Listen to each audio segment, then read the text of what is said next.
నమస్కారం. మన జీవితంలో పరిస్థితులు మనల్ని ఎంతలా ప్రభావితం చేస్తాయి? మన ఎదుగుదలకి అవే అడ్డంకి అని చాలాసార్లు అనిపిస్తుంది కదా? కానీ మన పరిస్థితులు మన సామర్థ్యాన్ని నిర్వచించలేవు అనడానికి ఒక గొప్ప ఉదాహరణ మేరీ క్యూరీ జీవితం. ఈరోజు ఆమె స్ఫూర్తిదాయకమైన కథ గురించి వివరంగా తెలుసుకుందాం. ఒక్కసారి ఆలోచించండి. చేతిలో డబ్బులేదు, సరైన సపోర్ట్ ఇచ్చేవాళ్లు లేరు. ఇలాంటి పరిస్థితుల్లో ఒకరు నోబెల్ బహుమతి గెలవడం సాధ్యమేనా? అసలు ఊహించగలమా? ఇది చాలామందిని ఆలోచింపచేసే ప్రశ్న. ఆ ప్రశ్నకు ఒక్కటే సమాధానం. ఆ సమాధానమే మేరీ క్యూరీ. పట్టుదల ఉంటే ఎలాంటి పరిస్థితుల్లోనైనా ఏదైనా సాధించవచ్చని ఆమె జీవితం మనకు కళ్లకు కట్టినట్టు చూపిస్తుంది. పదండి, ఆమె కథలోకి ఇంకాస్త లోతుగా వెళ్దాం. ఆమె ప్రయాణం మొదలైంది పోలాండ్లో. అక్కడ ఆమె ఎదుర్కొన్న సవాళ్లు తన వ్యక్తిత్వాన్ని ఎంత బలంగా తీర్చిదిద్దాయో ఇప్పుడు చూద్దాం. మేరీ క్యూరీ ఒక సాదాసీదా పేద కుటుంబంలో పుట్టింది. ఆ రోజుల్లో చదువుకోవడం చాలా ఖరీదైన విషయం. దానికి తోడు ఆడపిల్లలు చదువుకోవడంపై బోలెడన్ని ఆంక్షలుండేవి. ఇంట్లో వాళ్ల నుండి కూడా పెద్దగా మద్దతు లభించలేదు. అన్నీ అడ్డంకులే. కాని ఇక్కడే అసలు విషయముంది. తనకున్న ప్రతికూలతలనే ఆమె తన బలాలుగా మార్చుకుంది.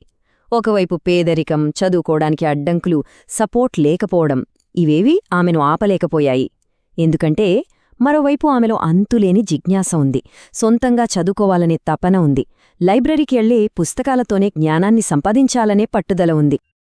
సో ఆమె బాల్యం నుండి మనం నేర్చుకోవాల్సిన మొదటి, అతి ముఖ్యమైన పాఠమేంటంటే వనరులు లేకపోవడమనేది మన ఎదుగుదలకు ఎప్పటికీ అడ్డంకి కాదు. సరే, ఇప్పుడు ఆమె ప్రయాణంలో తరువాతి దశకు వెళ్దాం. తన కలను నిజం చేసుకోవడానికి ఫ్రాన్స్లో ఆమె చేసిన పోరాటం గురించి తెలుసుకుందాం. ఉన్నత చదువులు చదవాలనే బలమైన ఆకాంక్షతో ఆమె ఫ్రాన్స్కు వెళ్ళింది. కాని అక్కడ కూడా ఆమె ప్రయాణం పూలపాన్పు కాదు. ఒక కొత్త దేశం, సరికొత్త సవాళ్లు ఆమె కోసం ఎదురుచూస్తున్నాయి.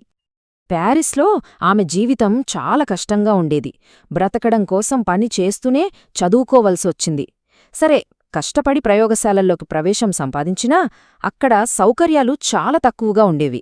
చాలా ప్రాథమికమైన పాత పరికరాలతోనే పరిశోధనలు చేయాల్సొచ్చింది.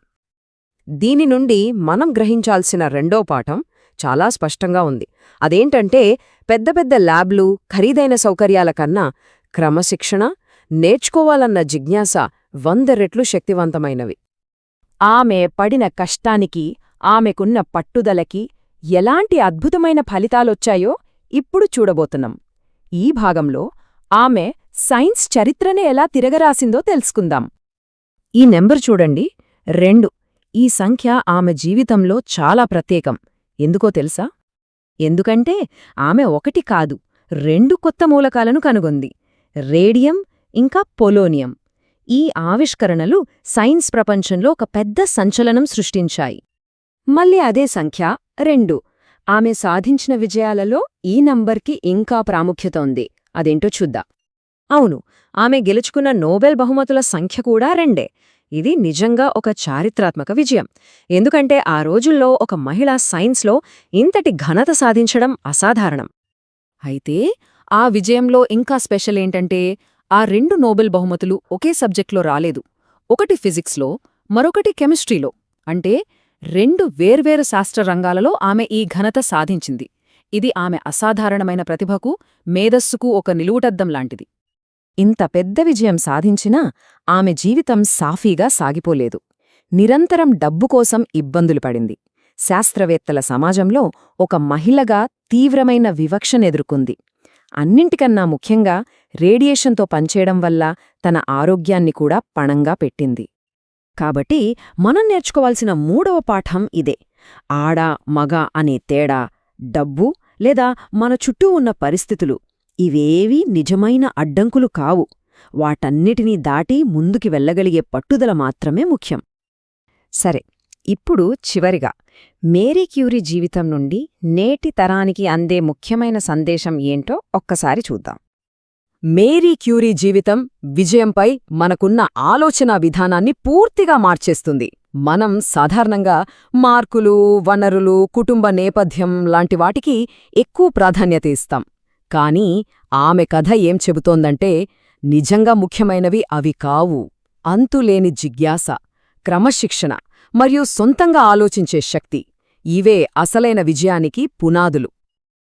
ఆమె ప్రయాణం మనకు నేర్పే మరో గొప్ప విషయమేంటంటే వైఫల్యాలను చూసి భయపడకూడదని.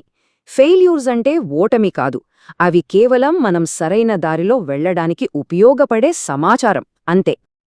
చివరిగా ఆమె జీవితం నుండి మనం నేర్చుకోవాల్సిన అంతిమ పాఠం ఒక్కటే. ఒక బలమైన కల ఉండాలి, దానికి కఠోరమైన శ్రమ తోడవాలి. ఈ రెండూ కలిస్తే అది తరతరాలు గుర్తుంచుకునే ఒక గొప్ప వారసత్వాన్ని సృష్టిస్తుంది. ఈ మాట గుర్తుంచుకోండి. ఈరోజు ఎవరైనా ఒక సగటు విద్యార్థిగా ఉండొచ్చు, కాని సరైన పట్టుదల, జిజ్ఞాస ఉంటే రేపు వారే ఒక అసాధారణ ఆలోచనాపరుడిగా మారగలరు. మనలో ఉన్న శక్తిని మనం గుర్తించడమే ముఖ్యం.